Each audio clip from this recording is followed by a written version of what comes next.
Hi there, Kath Gammack, Rig Market Analyst with Westwood Global Energy, here with a quick recap of some of last week's offshore rig market highlights.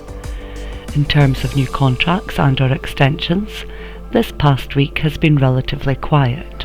However, Eni has secured ultra-deepwater drillship Saipem 10,000 for a further 6 months of work in the Med, keeping her occupied offshore Egypt and Italy until mid-2024, with further options added to the deal, which, if declared, will see her committed until the fourth quarter of 2024.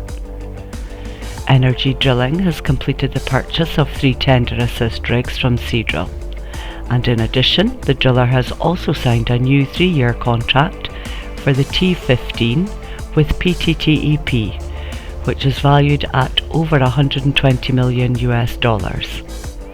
Operations off Thailand will begin upon conclusion of the current charter, which is expected to be in January of next year. Also, following on from our report of 6 July, ExxonMobil has announced that it has contracted jackup Valaris 107 for decommissioning activities, with work expected to start in the fourth quarter of 2024.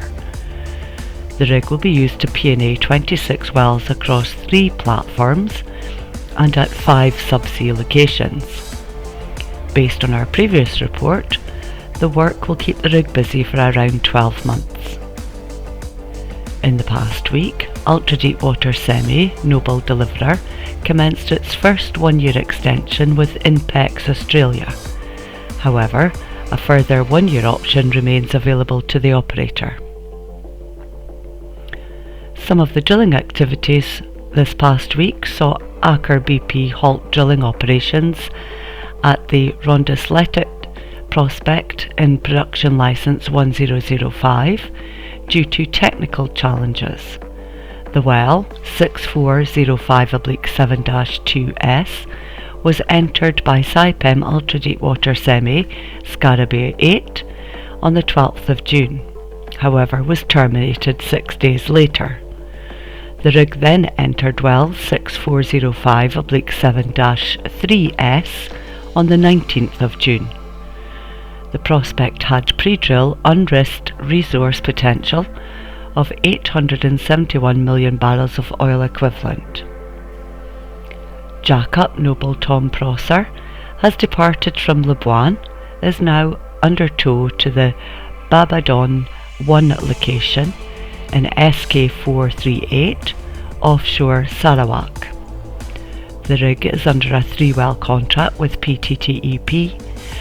Thereafter, the rig is contracted to Shell for 11 wells. The combined duration is 650 days, with further options available. Following on from our reports in April and June, Midwater Semi Wellsafe Guardian is now in the final stages of commissioning, verification and sign-off, and all being well, will depart the Firth of Forth anchorage around mid-August and head to Repsol's Buchan field in Block 20/2A to undertake P&A activities on the remaining wells. Ultra-deepwater drillship Stena Karen has halted drilling for ExxonMobil off Guyana and moved to Trinidad and Tobago to undertake the 5-yearly Special Periodic Survey. Upon completion, the rig will return to Guyana and resume operations. And finally this week, a couple of discoveries have been announced. The first being Hess in the US Gulf of Mexico at its Pickerel PK001 exploration well in the Mississippi Canyon blocks 726/727. The well, which was drilled by Transocean ultra-deepwater drillship Deepwater Asgard, encountered approximately 90 feet of net pay in high-quality oil-bearing Miocene age reservoir. Hess expects first production in mid-2024. And secondly, Ithaca Energy found hydrocarbons at its K2 prospect in Block 22/14C of the UK Central North Sea in the reservoir in the Forties member sandstones with 45 feet of net thickness. The well was drilled by Midwater Semi, Stena Spey.